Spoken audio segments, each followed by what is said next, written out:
Hello, my beautiful observers, welcome back to the channel. It's your girl Avatoday's protagonist. Audrey got a second chance at life, and let me tell you, she didn't waste it crying in a therapist's chair. She packed up her algorithms, her trust fund, and her self-respect, and financially annihilated the parasite she almost married. Here are 3 moments from Audrey's story that had me bowing to my screen. The sharp metallic scent of ozone and overheating servers hit my lungs like a physical blow. I gasped, my fingers gripping the edge of my mahogany desk so hard, my knuckles turned white. The glaring blue light of my dual monitors burned my retinas. In the bottom right corner of the screen, the digital clock blinked with agonizing clarity. The 15th of March, 2024, 9:40, 7 a.m. I wasn't dead. I dragged my trembling gaze to the floor to ceiling window of the tech park. Down in the executive parking lot, Preston Wright was leaning against his sleek black Audi. He was casually scrolling through his phone, looking every bit the polished Ivy League project manager. Resting on his passenger seat were 2 crimson leather folders containing our marriage license applications. In exactly 1 hour, I was supposed to walk into Boston City Hall with that man and sign my life away. I was supposed to bind myself to a man who would use my brilliance to build his empire, only to abandon me. I was supposed to spend the next 20 years paying off his hidden debts, spoon-feeding his stroke, paralyzed parents, and raising our son entirely alone. And at the end of it all, I was supposed to die in a sterile, freezing hospital room, watching him weep over another woman's photograph. A bitter, humorless laugh scraped its way up my throat. I had been reborn. My phone buzzed on the desk. A text from Preston. Traffic is getting heavy. Hurry up, Audrey. I stared at his name on the screen. In my past life, I had rushed down those stairs, breathless and eager, terrified of keeping him waiting. This time, my pulse was terrifyingly calm. I picked up the phone and typed back with steady fingers. I watched from the window as Preston read the text. He frowned, his jaw tightening in that signature look of mild annoyance he always wore when I prioritized my work over his schedule. He shoved his phone into his pocket, got into the Audi, and sped off. Instead of following him, I grabbed my access badge, slipped out the back exit of the lab, and walked up the hill to the old decommissioned weather station, overlooking the campus.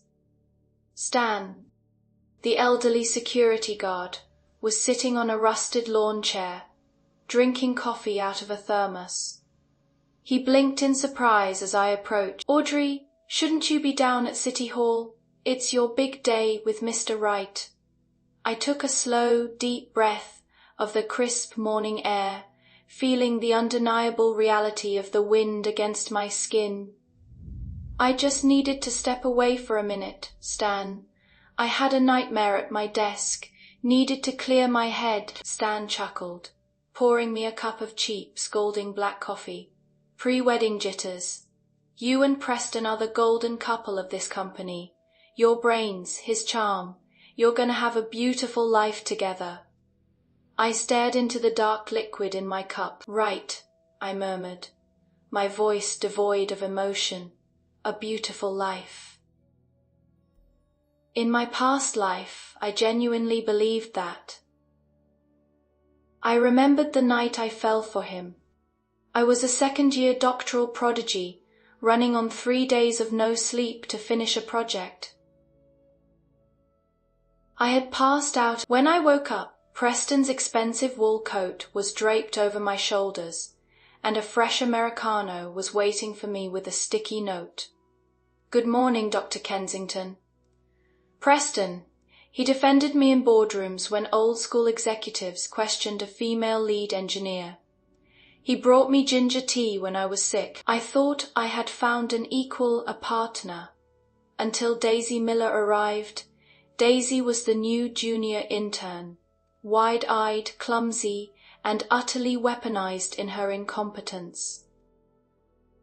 After she joined our division, Preston changed. He started staring out the window during my presentations. Then, right after our wedding, he suddenly volunteered to lead a critical expansion project in a failing remote tech hub in Texas. I thought it was a temporary sacrifice for his career. It wasn't until I was 6 months pregnant that I realized he had actively requested endless extensions to stay there. We fought. He came back just long enough to pack the rest of his things, and then he vanished. Whenever I tried to track him down, the company executives looked away, nervously changing the subject. I went to my ultrasounds alone.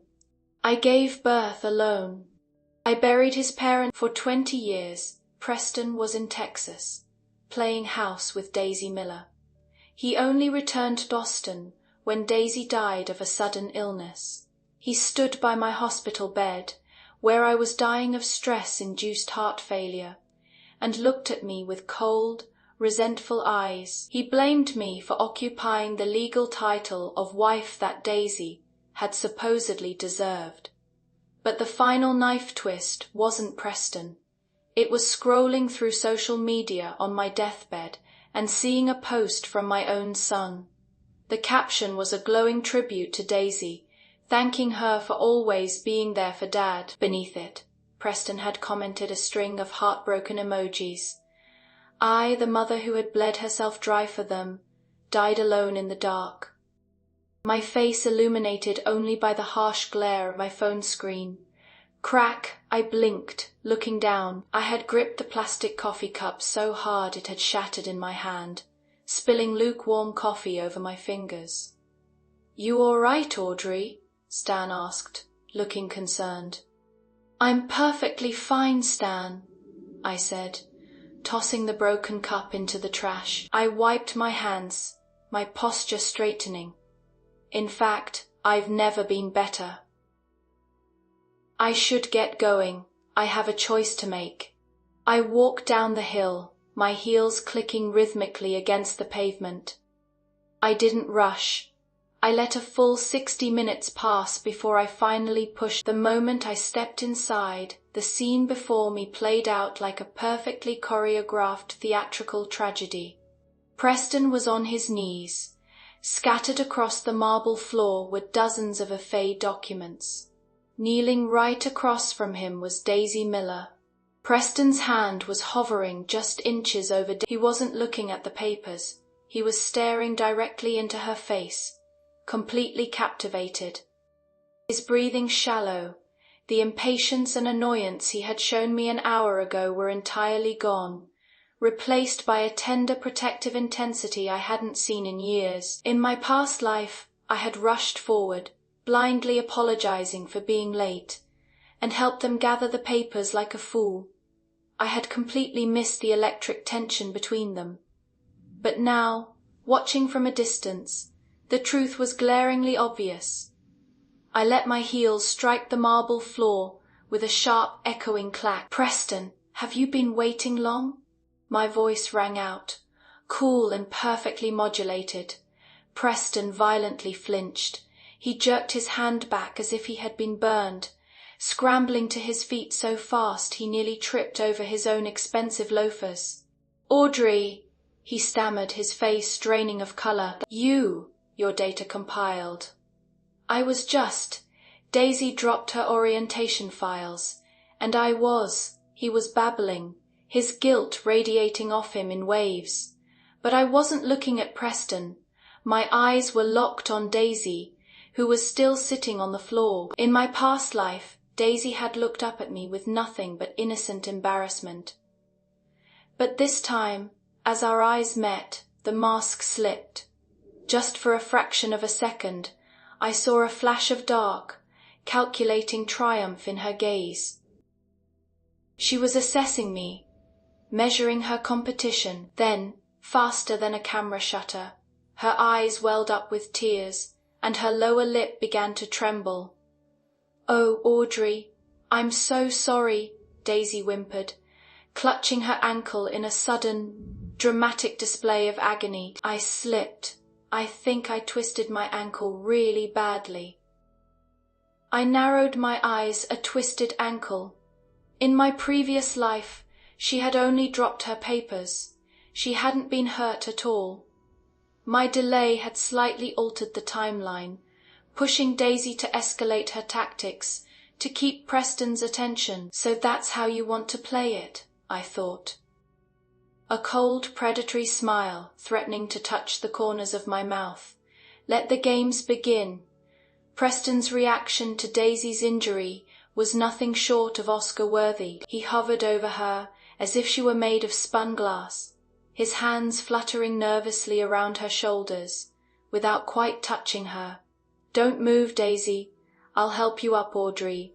Grab her bag."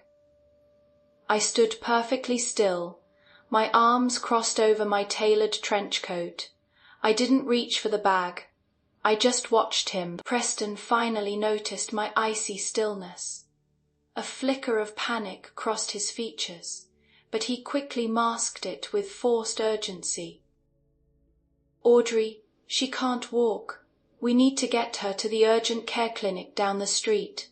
The marriage registry will have to wait." "Of course," I said, my voice smooth and utterly devoid of the jealousy he was bracing for. Led the way. The clinic visit was a masterclass in wasted time. The doctor barely glanced at Daisy's ankle before diagnosing it as a microscopic strain, prescribing nothing more than an ice pack and over-the-counter ibuprofen. Yet Daisy lounged on the examination table, biting her lip and casting fragile, teary-eyed glances at Preston, who stood by her side like a devoted knight. By the time we finally walked out of the clinic, the digital clock above the exit read Sawu Wuden Shuwufen. City Hall was closed. Preston let out a heavy, theatrical sigh. Though I didn't miss the subtle relaxing of his shoulders, the tension that had coiled around him all morning had vanished. He was relieved. "Audrey, I am so incredibly sorry," Preston said, turning to me with a perfectly crafted expression of disappointment. "We missed our window. They won't take us today. Let's just reschedule the appointment for tomorrow morning." "Okay." I looked at him, really looked at him. I saw the slight sheen of sweat on his forehead, the way his eyes darted away from mine. How had I been so blind in my past life? How had I mistaken his cowardice for career stress? "We'll see," I replied, my tone flat. "Timing is everything." "Preston, sometimes, when you miss a window—" Preston frowned, clearly thrown off by my cryptic response. But before he could press the issue, Daisy let out a soft, pathetic whimper. His attention instantly snapped back to her. We walked to the parking lot. When Preston unlocked his sleek black Audi, Daisy didn't head for the back. She limped directly to the passenger side door, her hand resting on the handle. She paused, looking back at Preston with wide, innocent eyes, silently asking for permission. Preston froze. He looked at the passenger seat, then looked at me. His Adam's apple bobbed as he swallowed hard. He knew that it was the unspoken rule of our relationship. In my past life, this was the moment my heart had cracked. I had felt humiliated, insecure, and desperate to assert my place. This time, I felt nothing but profound liberation. Without waiting for Preston to speak, I walked past both of them, pulled open. Preston's jaw dropped. "Audrey," he started, his voice laced with confusion and a sudden, sharp spike of anxiety. He wanted me to fight for it. He wanted me to be the unreasonable, jealous fiancé so he could play the victim. "Drive, Preston," I commanded, pulling out my phone and not looking up. "I have code to review." Daisy slid into the front seat, a triumphant little smirk playing on her lips before she quickly hid it. The drive back to the tech park's residential complex was suffocating. The air conditioning blew the cloying, cheap scent of Daisy's peach perfume directly into my face. The entire ride, Preston and Daisy engaged in hushed, intimate murmurs. He pointed out restaurants they should try for team lunches. She giggled at his terrible corporate jokes. It was the exact same gentle, attentive tone he used to reserve only for me. The Audi came to a halt at a long red light. The silence in the car suddenly grew heavy. Daisy turned around in her seat, resting her chin on her hands as she looked back at me. Her eyes sparkled with a toxic mix of faux innocence and blatant provocation. "I hope you don't mind me sitting up here, Audrey," Daisy chirped, her voice dripping with artificial sweetness. Preston insisted I take the front so I could stretch my poor ankle. "You're not mad, are you?" In the driver's seat. Preston gripped the steering wheel so tightly, his knuckles turned white. I saw his ears burn a dark, guilty red in the rearview mirror. He was holding his breath, waiting for the explosion. I slowly lowered my phone. I met Daisy's gaze, my expression completely unreadable. "Why would I be mad?" I asked, my voice terrifyingly calm. Statistically speaking, the front passenger seat is the most lethal position in the event of a head-on collision. It's known as the death seat in automotive engineering. If you're comfortable taking that risk, Daisy, be my guest. Oh, I am obsessed with this, Daisy thought. She was starring in a soapy rom-com where she steals the wealthy fiancé, but Audrey flipped the script into a psychological thriller. Women are so deeply conditioned to fight over the scraps of a man's attention, to act territorial over a leather car seat. Audrey literally taking the back seat and dropping a mortality statistic. That is high-level, unbothered detachment. She didn't give them the jealous meltdown they were craving. Let the intern have the death seat and the deadbeat. Daisy's fake smile instantly shattered. Her face paled, and she quickly turned back around, shrinking into the leather upholstery. In the rearview mirror, Preston's eyes met mine. He looked genuinely unnerved. The subtext wasn't lost on him. When we pulled into the executive residential parking lot, several of our colleagues were walking back from the campus.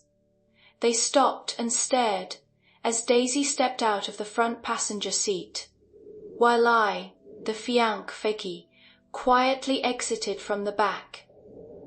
The whispers started immediately.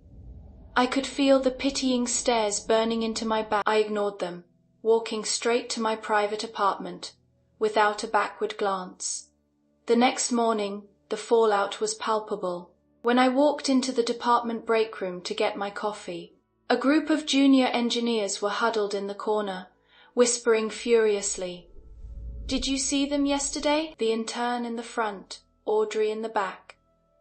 "I can't believe Preston would disrespect her like that, right before the wedding. If I were Audrey, I'd call off the whole thing." The moment they noticed me, the room went dead silent. They looked at me like I was a wounded animal. I calmly poured my espresso, added a splash of oat milk, and turned to face them.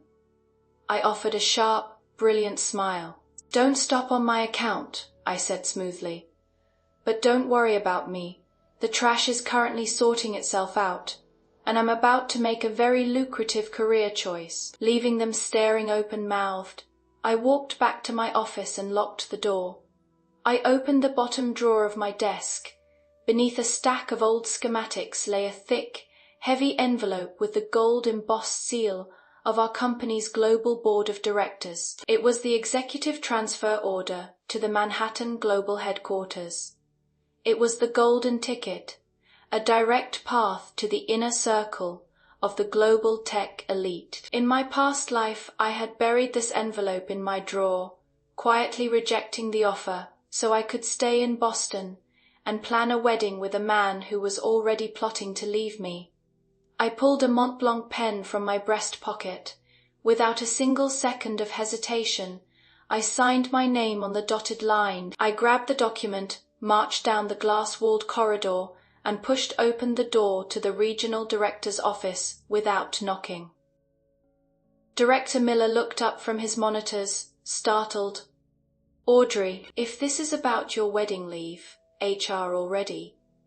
"I'm not here about the wedding," I interrupted, dropping the signed transfer document squarely onto his keyboard. Miller's eyes widened as he read the signature. You're accepting the Manhattan transfer. But what about the Boston Quantum Project?" I leaned over his desk, my eyes cold and sharp as cut diamonds. "Preston is a local manager. I am a global architect," I said, my voice ringing with absolute finality. "I'm taking the Manhattan position, and I'm leaving immediately." The news of my sudden transfer hadn't leaked to the general floor yet. Director Miller had agreed to keep it quiet until HR finalized the paperwork, giving me exactly 48 hours to execute my exit strategy. When the clock struck Sawuliudian, I didn't wait for Preston. I packed my laptop and headed straight to the company cafeteria. I spotted them immediately. Preston and Daisy were sitting in a secluded booth by the floor-to-ceiling windows. On the table between them was a spread of expensive, imported sushi, Preston's favorite, which he usually only ordered for celebratory dinners. They were leaning in close, their heads almost touching, as they laughed over something on his phone. In my past life, on the night we were supposed to get our marriage license, Preston had told me he was grabbing a quick bite at the cafeteria because he was stressed about a deadline. He hadn't come home until midnight. I had spent that entire evening crying on our brand new sofa, blaming myself for suffocating him with wedding pressure. The memory tasted like ash in my mouth. I picked up a tray, grabbed a simple black coffee, and walked directly toward their booth. Preston saw me first. The laughter died on his lips instantly. He shot up from his seat so fast his knee slammed into the table, rattling the soy sauce dishes. "Audrey," he stammered, his eyes darting frantically between me and Daisy. Daisy is still having trouble navigating the campus with her ankle. I was just helping her get some dinner." Daisy looked up at me, her eyes wide and perfectly innocent. "Hi, Audrey. I hope I'm not intruding on your evening. Preston has just been so kind to me today." I looked at the lavish sushi platter, then at Preston's flushed face. "Not at all," I said, my voice perfectly level. "Enjoy your meal." I turned to leave, but Preston suddenly reached out, his hand hovering over my arm before he pulled it back. He looked incredibly uncomfortable, shifting his weight from foot to foot. "It's about Daisy's living situation." I paused, raising a single eyebrow. "Oh." Daisy bit her lip, looking down at her hands. "The plumbing in my intern dorm completely flooded this afternoon. Everything is ruined," HR said. "They can't reassign me to a new unit until next week." Preston stepped closer to me, lowering his voice so the surrounding tables couldn't hear. "Audrey, I know this is highly unusual, but since we didn't sign the papers today, and we haven't officially moved into the new luxury penthouse yet, I was thinking, maybe we could let Daisy crash there for a few days, just until her dorm is fixed. It's sitting empty anyway." The sheer audacity of the request hung in the air, thick and suffocating. He was asking to put his little intern into the $3 million executive penthouse that I had spent the last 6 months personally designing. The penthouse that was supposed to be our marital home. In my part, I would have screamed. I would have caused a scene in the middle of the cafeteria, cementing my reputation as the hysterical, controlling fiancé, while Daisy played the weeping victim. But I wasn't that woman anymore. I saw exactly what this was, an opportunity. I looked Preston dead in the eye and smiled. It was a cold, razor-sharp smile that didn't reach my eyes. "Of course," I said smoothly. "That sounds perfectly reasonable." Preston blinked, physically taken aback by my easy agreement. "Wait, really you're okay with this?" "Why wouldn't I be?" I replied, my tone breezy. "As you said, it's sitting empty. The smart lock passcode is your birthday. Preston, Daisy, feel free to make yourself at home." Daisy's eyes lit up with a greedy, triumphant gleam. "Oh, Audrey, thank you. You have no idea how much this means to me. I promise I won't touch anything of yours." "Don't worry," I said, turning on my heel. "You won't be able to." 2 hours later, I pulled my SUV up to the private underground garage of the penthouse building. I didn't bring overnight bags. I brought heavy-duty moving boxes. When I swiped my keycard and stepped out of the private elevator directly into the penthouse, I heard voices coming from the master bedroom. Preston and Daisy were already there. I walked silently down the hallway and stood in the doorway of the master suite. Daisy was standing in the center of the room, running her hands over the custom velvet headboard. She was wearing a brand new silk slip dress that looked suspiciously expensive for a junior intern.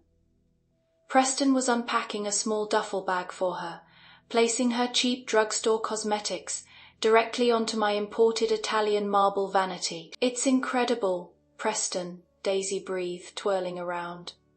"I've never seen a place like this, and the view. It's nice, isn't it?" Preston said, puffing his chest out slightly, taking credit for a property he hadn't spent a single dime on. "We wanted a place with good natural light." As if he had contributed anything more than his signature on the whole agreement. I stepped into the room. "I'm glad you like the lighting, Daisy." Both of them jumped. Preston spun around, his face turning a guilty shade of crimson. "Audrey, I didn't hear the elevator. I was just helping her get settled. I put your personal items in the guest room so she wouldn't disturb them." "Don't bother," I said, walking right past him toward the massive walk-in closet. "I'm taking them with me." I pulled out a stack of flattened moving boxes and began snapping them into shape. I packed my Liaontien Meiyuan espresso machine. I packed the custom silk bed sheets. I packed my high-end skincare, my books, and the antique Persian rug I had bought in Istanbul. Daisy stood awkwardly by the door, watching as the luxurious master suite was systematically stripped of its soul. "Audrey, this seems a bit extreme," Preston said, his voice tight with rising panic as he watched me dismantle the room. "She's only staying for a few days. Why are you packing up everything?" "I don't like my things being used by strangers, Preston," I replied coldly, tossing my electric toothbrush into a box. "Besides, I won't be needing this space anymore." Preston stepped forward, trying to grab my arm to stop me. "Audrey, what is going on with you? Ever since this morning, you've been acting cold. If you're mad about the penthouse, just say it. I can tell her to leave." He was desperate to regain control of the narrative. He wanted me to be the villain who kicked a poor intern out onto the street. Before I could answer, a loud crash echoed from the ensuite bathroom, followed by a sharp gasp from Daisy. Preston's head whipped around. The panic in his eyes vanished, instantly replaced by that sickening protective instinct. He abandoned me mid-sentence and rushed into the bathroom. "Daisy, are you okay? Did you cut yourself?" I stood alone in the half-empty bedroom, listening to him fuss over a broken perfume bottle. I didn't feel angry. I felt disgusted. I taped up the last box, picked up my heavy briefcase, and walked out of the master suite. As I passed the living room, I stopped at the built-in home office. I didn't just pack my clothes tonight. I opened the hidden floor safe. I pulled out the master backup drives for the Boston quantum algorithm, my algorithm, and right beside it, I grabbed the thick leather binder containing every single financial ledger, tax return, and mortgage document for the last 3 years. I threw them into my briefcase, locked it, and walked into the private elevator. As the doors slid shut, hiding the penthouse from view, my phone buzzed. It was a text from Daisy, a photo of her, sitting on the edge of the master bed, smiling softly. "The bed is so comfortable.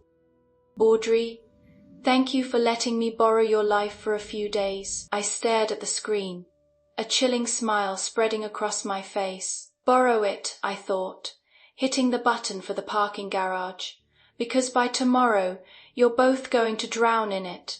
The next 48 hours moved with the lethal precision of a falling guillotine. While Preston was busy playing house in the penthouse, I was quietly dismantling the foundation of his career. HR had expedited my transfer to Manhattan, citing the critical global need for my expertise. I had exactly one final duty in Boston, handing over the regional quantum algorithm project to my successor. That successor, by default of his title as project manager, was Preston Wright. I booked the main glass-walled conference room for Sharm el-Sheikh.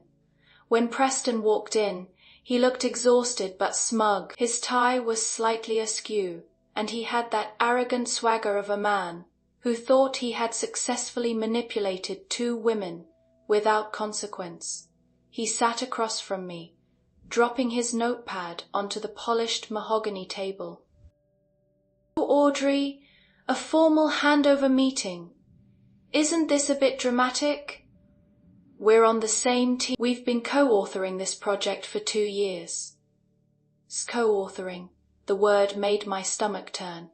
For 2 years, I had written every line of complex quantum logic, while Preston had written the executive summaries and slapped his name next to mine on the title page. "Company Protocol Preston," I said smoothly, sliding a sleek silver hard drive across the table. "This contains the entire repository. The source code, the predictive models, and the final recursive loops for the beta launch next month.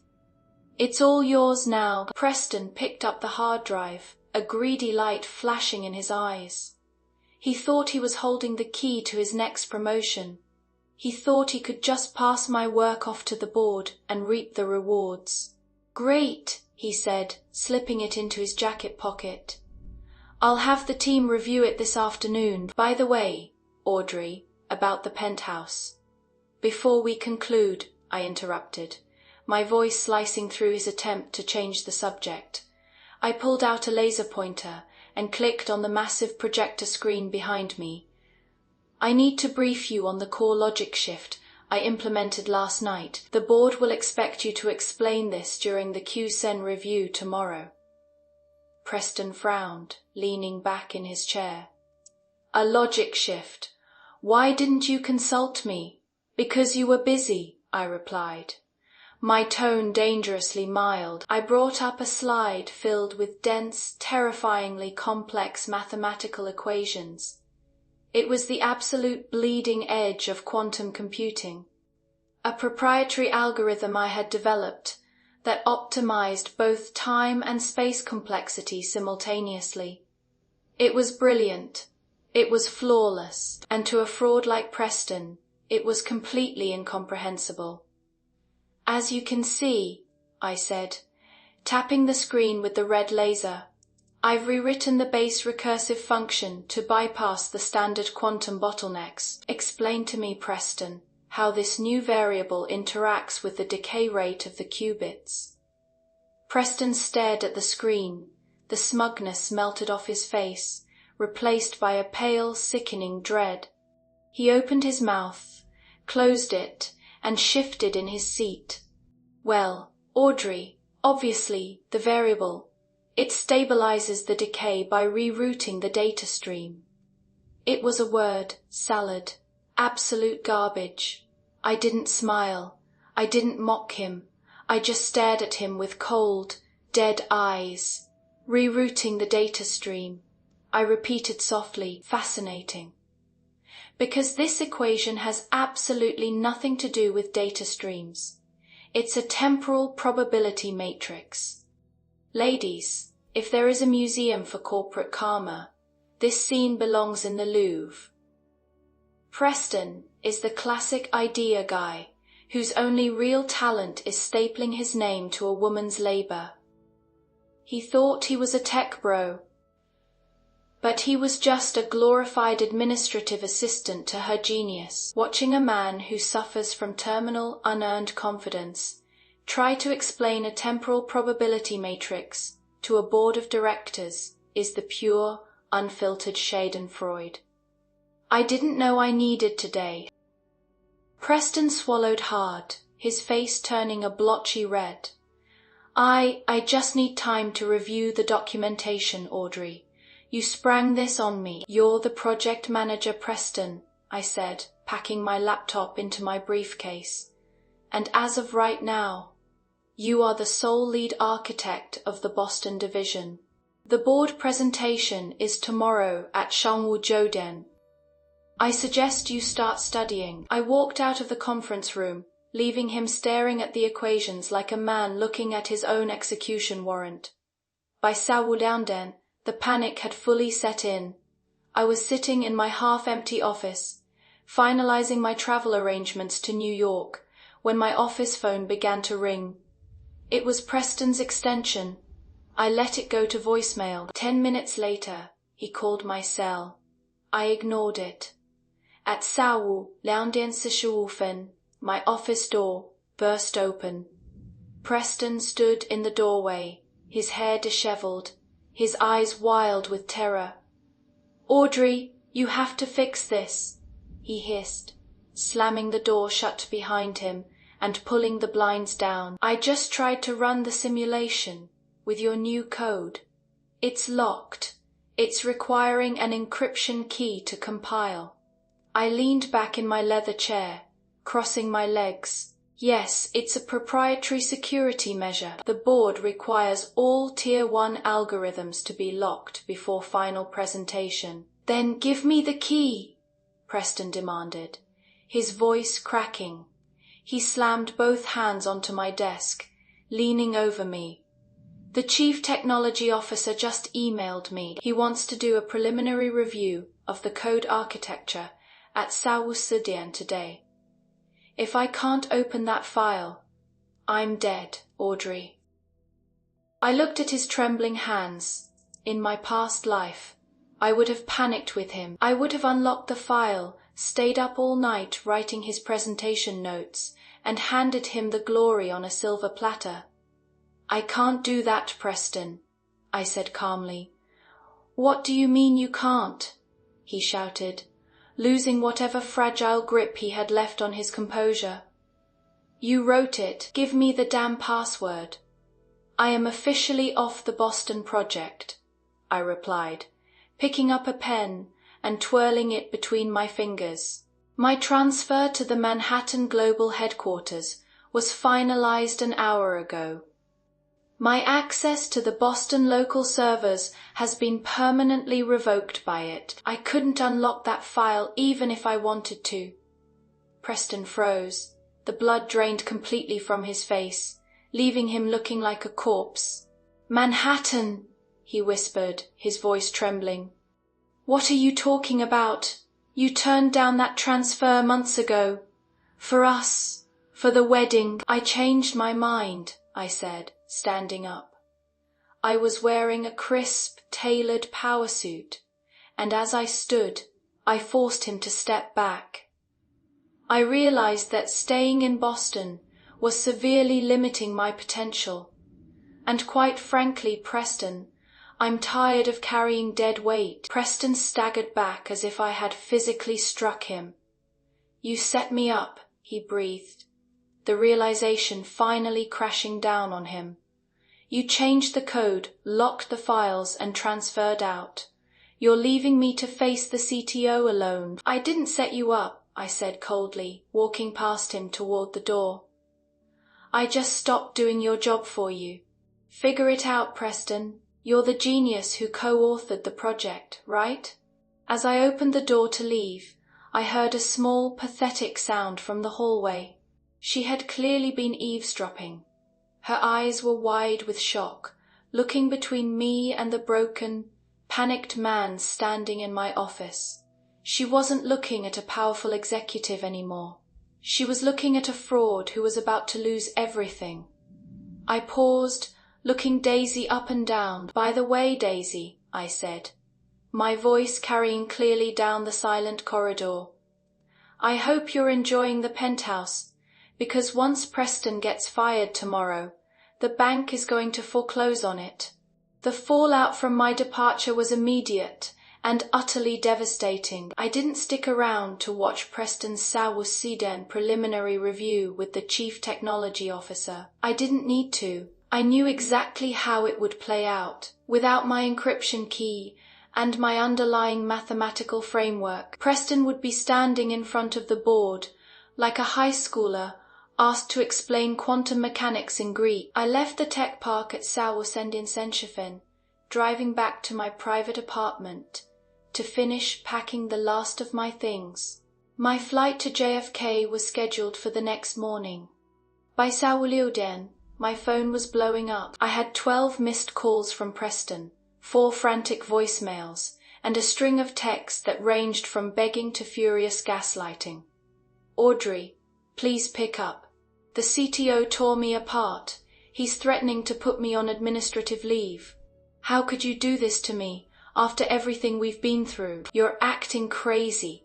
If you're jealous of Daisy, just say it. Don't ruin my career over a petty misunderstanding. I read the texts with a detached clinical amusement. He was still trying to spin the narrative, still trying to make me the hysterical, irrational woman. At Southsiden, a heavy, desperate pounding echoed against my apartment door. I checked the security monitor. Preston was standing in the hallway. He looked completely unraveled. His tie was gone. The top 3 buttons of his shirt were undone, and his hair was a mess. Standing nervously behind him, clutching her cheap designer knockoff purse, was Daisy. I unlocked the door and pulled it open, leaving the heavy security chain engaged.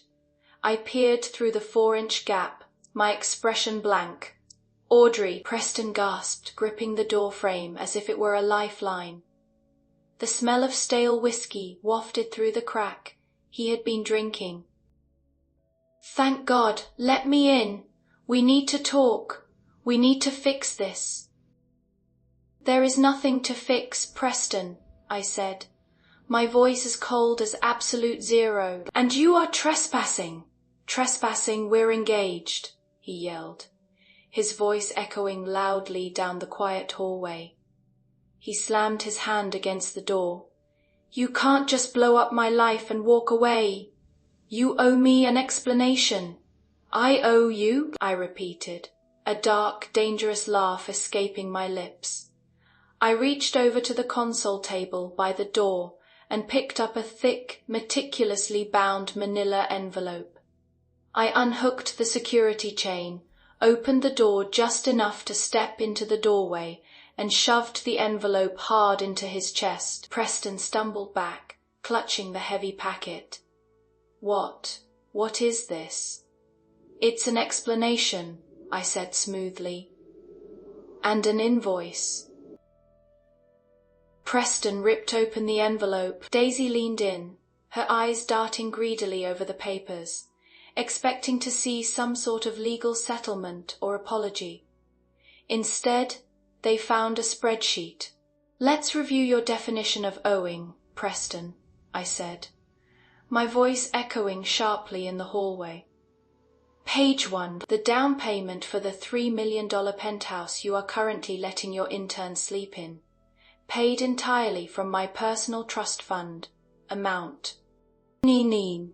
Preston's face turned the color of ash.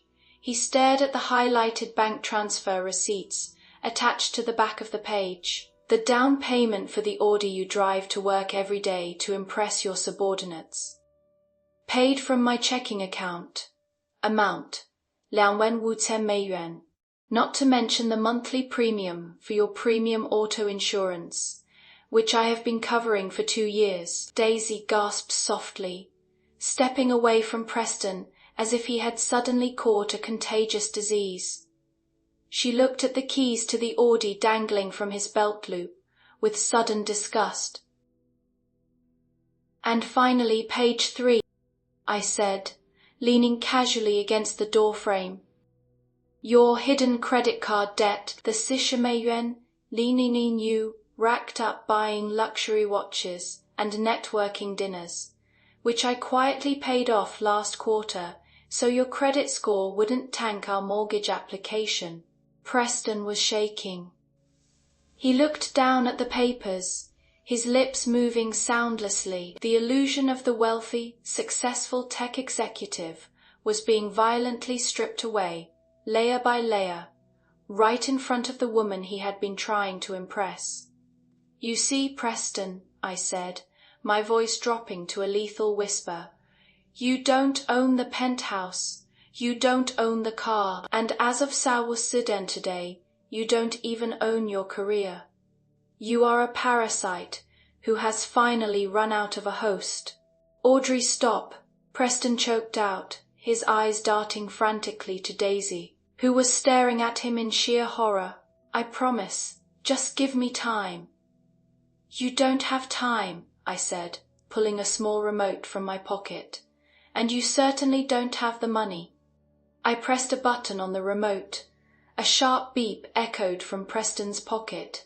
He frantically pulled out his phone. It was an automated alert from the bank. "Alert, the joint account ending in C10C by Joshua Gontin S being closed. Your supplementary platinum credit card has been cancelled. The automatic mortgage payment for the property at Yolinin Skyline Drive has failed due to insufficient funds. I withdrew my funds and closed the joint accounts an hour ago," I informed him cheerfully. "The mortgage on that penthouse is yuan a month." "Preston, without my salary and my trust fund, you can't even afford the HOA fees. The bank will begin foreclosure proceedings by the end of the month." Preston stared at his phone, his chest heaving as a full-blown panic attack set in. He looked at me, his eyes wide with a terrifying realization. I hadn't just left him, I had financially annihilated him. "You're a monster," he whispered, his voice cracking. "No," I replied, stepping back inside my apartment. "I'm just a woman who finally woke up." Before I could close the door, Daisy suddenly stepped forward. The innocent, fragile act was completely gone. Her face was twisted in a panic of her own. "Wait!" Daisy cried out, pointing a trembling finger at Preston. "If he can't pay the mortgage, what about me? Where am I supposed to live?" I already threw out my stuff from the dorm. I looked at her, offering a cold, pitying smile. "That sounds like a you problem, Daisy," I said softly. "I hear the backseat of his Audi is very comfortable, assuming the repo men don't take it first." I slammed the heavy door shut, twisting the deadbolt with a satisfying metallic click. Through the thick wood, I could hear the muffled sounds of chaos. I heard Daisy screaming at Preston, her high-pitched voice echoing down the hall. "You lied to me. You said you were a senior partner. You said the penthouse was yours. Daisy, please, just calm down, I can explain. Smack. The sharp sound of a slap ringing out in the hallway made me smile. I walked over to my kitchen island, poured myself a glass of expensive red wine, and raised it in a silent toast to the empty room. To new beginnings. The next morning, Boston was draped in a cold, heavy fog. But inside my apartment, everything was crystalline and sharp. I stood in the center of the empty living room, a single sleek Rimowa suitcase resting by the door. I had hired a premium logistics firm to ship the rest of my belongings and the server drives directly to a high-security storage facility in Manhattan. All that remained was me, my carry-on, and the absolute silence of a severed past. My phone vibrated on the marble counter. It was Director Miller from the Boston office. I let it ring twice before answering. Audrey, Miller's voice came through, thick with exhaustion. Are you already at the airport? I'm leaving for JFK in 20 minutes. I replied, checking my Cartier watch. Is there a problem, Director? A problem is an understatement. Miller sighed heavily. Preston Wright just had his final review with the global board this morning. It was a massacre. He couldn't answer a single technical question. When they pressed him on the encryption key, he completely broke down and tried to blame you, claiming you sabotaged him. I smiled thinly. And how did the board react to a project manager blaming his departing architect for his own inability to understand the core code? They fired him, Miller said bluntly. Effective immediately, gross incompetence, and breach of fiduciary duty. They had security escort him out of the building 20 minutes ago. He didn't even get to pack his desk. A profound sense of vindication washed over me, cold and satisfying. In my past life, Preston had used my brilliance to climb the corporate ladder, leaving me to rot in the shadows. Now, forced to stand in the light on his own 2 feet, he had burned to ash in seconds. I appreciate the update, Director, I said smoothly. I'll see you at the Global Summit next quarter. Good luck in New York, Audrey, Miller said, a note of genuine respect in his voice. We're going to miss you. I hung up, grabbed the handle of my suitcase, and walked out the door. When I stepped out of the elevator into the lobby of my apartment building, I stopped dead in my tracks. Sitting on a velvet bench near the entrance, looking like a man who had survived a shipwreck, was Preston. He was a ghost of the polished executive I had almost married. His designer suit was wrinkled and stained with coffee. His eyes were bloodshot and sunken, and he reeked of cheap alcohol and desperation. He was clutching a small, crushed velvet jewelry box in his trembling hands. When he saw me, he shot up, nearly tripping over his own feet. "Audrey!" he rasped, his voice raw. He lunged forward, but my hired private driver, a massive man in a black suit, instantly stepped between us, putting a firm hand on Preston's chest. "Step back, sir," the driver warned, his voice a low rumble. Preston ignored him, craning his neck to look at me with wide, frantic eyes. "Audrey, please, you have to listen to me. They fired me. They took my badge. I have nothing." I stood behind the driver, my posture perfectly straight, my expression unreadable. "I am aware." "Preston, I suggest you update your resume." "No, no, you don't understand," Preston cried, tears suddenly spilling over his bloodshot eyes. He shoved the crushed velvet box toward me. "I was an idiot. I was stressed about the wedding.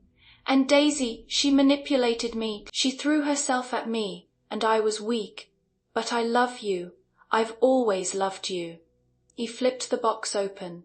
Inside sat the 2-carat diamond ring he had proposed with, the ring I had quietly left on the kitchen counter of the penthouse before I packed up. "Look," Preston begged, his voice cracking hysterically. "I kicked Daisy out last night. I told her I never wanted to see her again. It's over. It's just us now. We can fix this. Just call the board. Tell them it was a misunderstanding. Give them the encryption key, and we can go back to how things were." I looked at the glittering diamond, then up at his pathetic, weeping face. He didn't love me. He loved the safety net I provided. He loved the prestige my brain brought him, and the luxury my bank account afforded him. He had only kicked Daisy out because she was no longer a fun distraction. She was a liability who couldn't pay his mortgage. "Go back to how things were," I repeated, my voice echoing coldly in the marble lobby. "You mean, go back to me doing all the work while you take the credit? Go back to me paying for your life while you entertain interns in the passenger seat of the car I bought you?" Preston flinched as if I had slapped him. "Audrey, please. It's over." "Preston," I said, my tone final and absolute. "You played a stupid game, and you won a stupid prize. Do not contact me again, or my lawyers will file a restraining order." I turned to my driver. "Let's go." The driver nodded, easily shoving Preston back to clear a path. I walked out the glass doors and into the waiting black SUV without looking back. As the SUV pulled away from the curb, I glanced in the side mirror. Preston was on his knees on the sidewalk, clutching the open ring box, screaming my name into the cold Boston fog. I rolled up the tinted window, shutting out his voice completely. 3 hours later, I stepped out of JFK Airport and into the electric, pulsing energy of Manhattan. The air here didn't smell like ozone and stagnation. It smelled like ambition. A sleek black Maybach was waiting for me at the curb. The driver opened the door, and as I slid into the plush leather seats, my phone buzzed with an encrypted email from the global board. Subject: Project Genesis. "Welcome to New York, Chief Architect Kensington. The laboratory is prepped. You have unlimited funding and complete autonomy. Change the world." I locked my phone, a slow, genuine smile spreading across my face as the Manhattan skyline rose before me, glittering like a crown. In my past life, I had died a forgotten wife in a sterile hospital room. In this life, I was going to become a god of the digital age. 8 months in the tech industry. 8 months is enough time for a startup to rise from a garage to a billion-dollar valuation, or for a legacy corporation to crumble. For me, 8 months in the underground labs of the Manhattan Global Headquarters was all the time I needed to rewrite the laws of physics. The project was code-named Genesis. It wasn't just an algorithm, it was a fully functional quantum neural network, capable of predictive modeling at a scale that made current supercomputers look like abacuses. I had taken the core logic I had developed in Boston, the very logic that had destroyed Preston Wright, and expanded it into a global infrastructure. Tonight was the night the world would finally see it. I stood in the green room of the Jacob Harvitz Convention Center, adjusting the cuffs of my bespoke midnight blue Alexander McQueen suit. The roar of the crowd outside was a low, continuous thunder. Every major tech CEO, venture capitalist, and global press outlet was sitting in that auditorium, waiting for the keynote. My assistant, a sharp-eyed young woman named Clara, rushed in with an iPad. "Ims Kensington, we are 5 minutes from curtain. The live stream has already hit 3 million concurrent viewers, and—" She hesitated, tapping the screen. "You have a message marked urgent from a blocked number." The security filter flagged it, but I thought you should see it. I took the iPad. The message was a frantic, rambling block of text. Audrey, it's Preston. I know you blocked my old number. Please. I saw the news about the keynote. I'm begging you. The bank foreclosed on the penthouse. I'm living in a motel in Queens. I can't get a job anywhere. The industry blacklisted me after the Boston disaster. I have nothing. Please, Audrey, I was a fool. If you just give me a junior analyst position on your new team, I swear, I'll spend the rest of my life making it up to you. I love you. I stared at the words 8 months ago. A message like this might have provoked a flicker of anger or a surge of vindictive pleasure. Now, I felt Preston Wright was a ghost from a past life, a minor bug in the code of my existence that I had successfully debugged and deleted. Delete it, I said, handing the iPad back to Clara, and permanently block the IP address. Done, Clara said with a crisp nod. They're ready for you, Audrey. I walked out of the green room and down the dark corridor leading to the main stage. As I stepped out from behind the heavy velvet curtains, the blinding glare of 1,000 spotlights hit me. The massive LED screen behind me illuminated the dark auditorium, displaying a single, glowing word, Genesis. The applause was deafening. I walked to the center of the stage, my heels clicking sharply against the polished floor, the sound echoing through the massive hall. I didn't smile, I didn't wave, I simply stood there, projecting an aura of absolute, unshakable authority. The crowd fell into a hushed, reverent silence. For the past 50 years, I began, my voice amplified to crystal clarity across the auditorium. Humanity has been constrained by the binary limit. We have built empires on zeros and ones, but tonight we are tearing down the walls of that limitation. I raised my hand, and the screen behind me shifted, displaying the impossibly complex, beautiful mathematical architecture of the Genesis network. Welcome to the quantum era, I said. For the next 45 minutes, I didn't just give a presentation. I delivered a masterclass that shattered the global technology paradigm. I demonstrated live how Genesis could predict global market fluctuations with bar accuracy, how it could sequence complex genetic mutations in seconds, and how it could render current cybersecurity encryption entirely obsolete. I watched the faces of the billionaires and industry titans in the front row. Their expressions shifted from polite interest to shock, and finally to sheer, unadulterated awe. When I concluded the demonstration, the silence in the room was absolute. Then a single man in the front row stood up and began to clap. It was Harrison Crawford, the 32-year-old billionaire founder of Aether Dynamics, a Turing Award winner, and the most notoriously reclusive genius in Silicon Valley.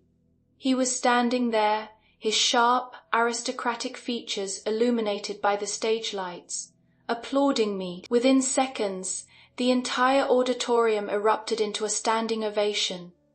The flashbulbs of the press fired like a strobe light, capturing the exact moment I ascended to the throne of the global tech empire. An hour later, the post-keynote VIP gala was in full swing. I stood near the floor-to-ceiling windows overlooking the Hudson River, nursing a glass of champagne. The room was practically vibrating with adrenaline. Every major CEO had tried to corner me, practically throwing blank checks at my feet for exclusive licensing rights to Genesis. I had politely deferred them all to my legal team. Brilliant is an insufficient word for what you did up there, Miss Kensington. I Harrison Crawford was standing a few feet away, holding a tumbler of scotch. Up close, the intensity in his dark eyes was staggering. He didn't look at me with the intimidated, insecure resentment that Preston always harbored. He looked at me the way one apex predator recognizes another. "Mr. Crawford," I acknowledged with a slight nod. "I'm surprised you made the trip from Palo Alto. I was told you avoid these industry circuses." Harrison took a slow step closer, his gaze never leaving mine. "I avoid circuses. Yes, but I never miss a revolution. You didn't just build a new algorithm, Audrey.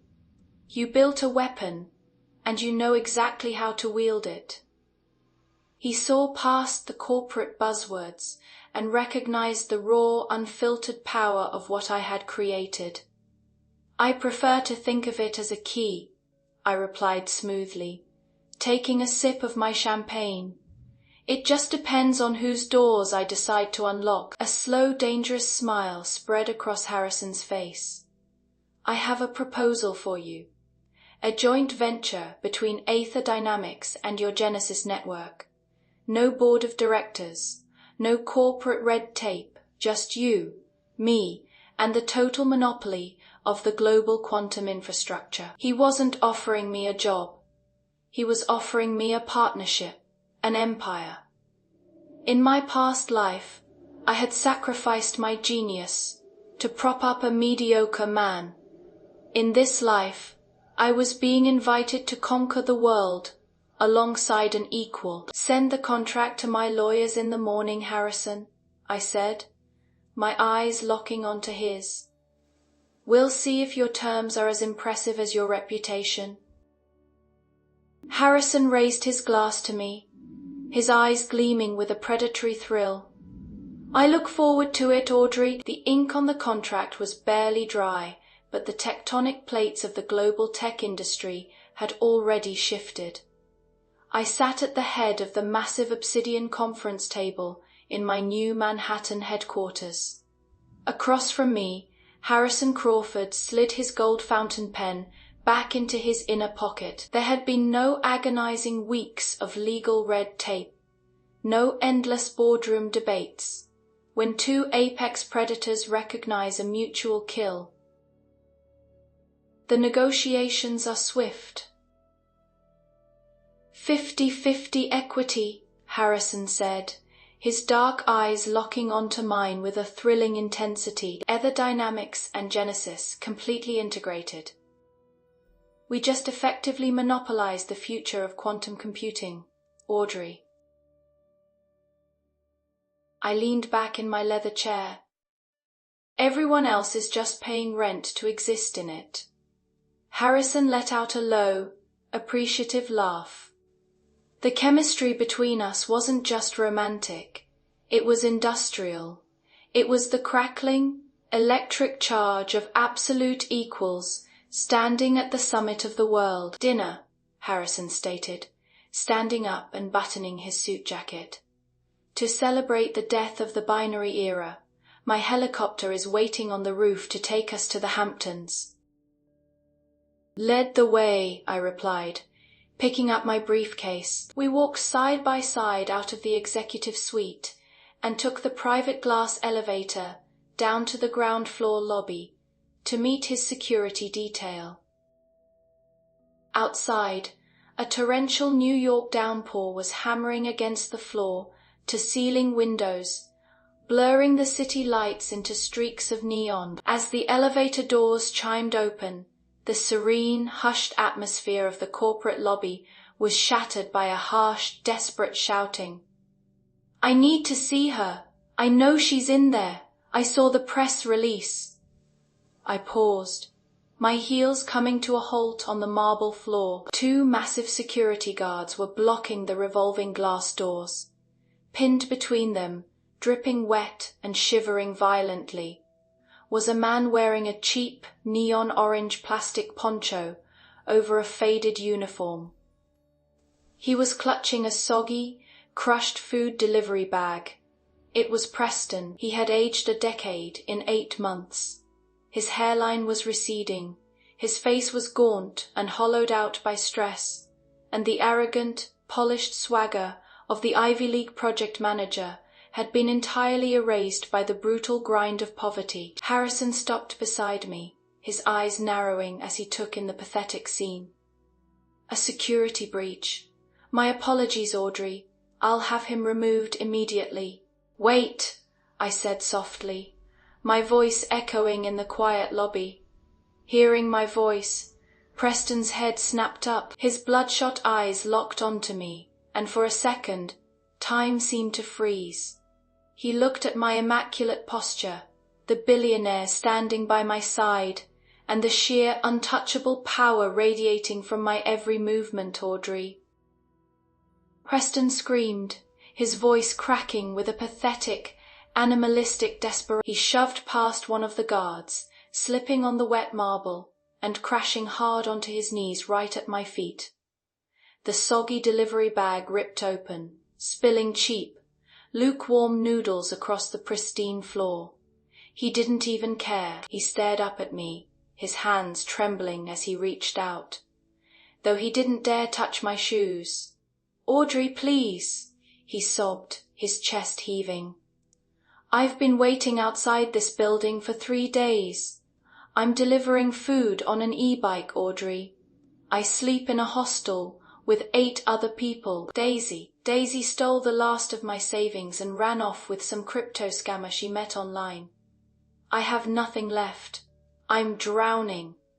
I looked down at him. In my past life, this man's tears would have shattered my heart. I would have sacrificed my own warmth to keep him from shivering. Now, looking at his weeping face, I felt a profound, chilling emptiness. He wasn't even worth my anger anymore. He was just a glitch I had written out of my system. You aren't drowning, Preston, I said, my voice as calm and indifferent as the rain outside. You are exactly where you belong. You built your life on a foundation of lies and someone else's labor. The foundation crumbled.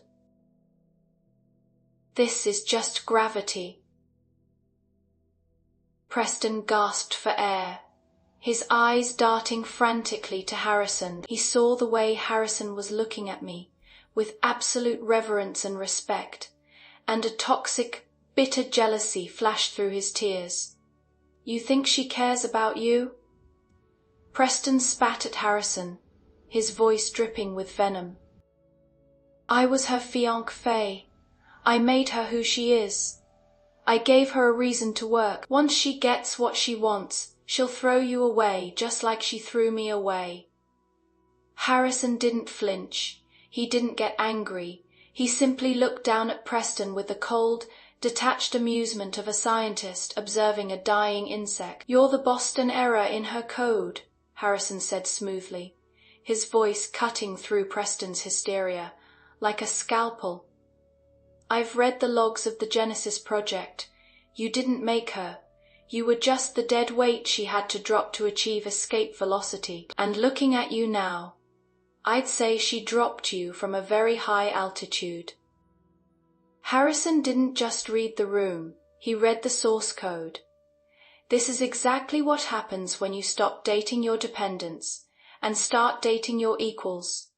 Preston tried to pull the classic, I made you card, a delusion weak men use to cope with a woman's success. But Harrison, recognizing Preston not as a rival, but as a literal software bug to be patched out. Chef's kiss. That's the difference between a boy who leeches your energy and a man who matches your voltage. Preston's mouth opened and closed silently. The sheer, humiliating truth of Harrison's words stripped away the last shred of his ego. He wasn't a tragic victim. He was just a parasite that— Audrey, Preston whimpered, looking back at me, his eyes begging for just a sliver of the woman who used to love him. Just a loan, a few $1,000s. You make that in a second now, please. I stepped closer to him, the sharp click of my heel echoing like a gunshot. I leaned down slightly, my eyes locking onto his shattered gaze. Statistically speaking, Preston, I whispered, repeating the exact words I had spoken in his car all those months ago. The passenger seat is the most lethal position. You wanted a free ride now. You get to survive the crash. I straightened up, not sparing him another glance. Security. Take out the trash, it's staining the marble. Yes, Miss Kensington. The guards replied instantly. They grabbed Preston by the arms, lifting him off his feet. He didn't fight back this time. He just hung limply between them, weeping openly as they dragged him out into the freezing, relentless downpour. "Shall we?" Harrison asked, offering me his arm. "We shall," I replied, taking it. We walked past the spilled noodles and out a private side exit, stepping into the waiting, climate-controlled luxury of the Maybach that would take us to the helipad. As the car pulled away from the curb, I looked out the tinted window. Through the rain, I saw a miserable figure in a neon orange poncho, picking up a crushed delivery bag from the gutter, completely swallowed by the shadows of the city. I turned away, leaning back against the plush leather seat. My phone buzzed with an alert. The global markets had just opened in Asia, and the Genesis algorithm had already generated its first billion in predictive trades. Harrison poured 2 glasses of vintage champagne from the car's built-in cooler. He handed one to me, his eyes reflecting the glittering skyline of Manhattan. "To the new world, Audrey," he said softly. I raised my glass, the crystal clinking against his with a sharp, victorious ring. I had died in the dark, paying for a coward's sins, but I had been reborn in the light, a god of my own making, and my reign had only just begun. "To the new world," I echoed. You know, reading Audrey's story really struck a chord with me. How many brilliant, capable women are currently playing co-author to a man who can't even read the book? I've seen this dynamic play out so many times in my own life, and in the stories you send me. We pay their hidden debts, we edit their emails, we buy the cars they drive to impress other women, and we swallow our intuition when they look a little too long at the new, starry-eyed intern. We call it being a supportive partner, but let's call it's charity work for the male ego. What makes Audrey's rebirth so incredibly satisfying isn't just the revenge, it's the reclamation. She didn't fight Daisy for Preston. She recognized that Preston wasn't a prize to be won. He was a liability to be offloaded. She let Daisy become Preston's problem, and she let Preston become the bank's problem. That is the ultimate flex. The moment you stop treating a parasitic partner like a rehabilitation project and start treating them like a bad investment to be liquidated, your entire world opens up. You stop being the exhausted host and you become the apex predator of your own life. I want to hear from you guys in the comments. Have you ever carried a Preston? A guy whose entire identity and lifestyle were secretly funded by your hard work and your credit score? Or maybe you've had that glorious waking up moment where you packed your proverbial moving boxes and left them to explain the temporal probability matrix on their own. Spill the tea down below. Let's validate each other, laugh at the audacity of mediocre men, and remind ourselves why we never ever settle for someone who needs our code to function. Don't forget to like, subscribe, and share this with that one bestie who needs a reminder to stop doing her boyfriend's homework. Until next time, stay sharp, stay elegant, and never ride in the death seat. Bye, loves.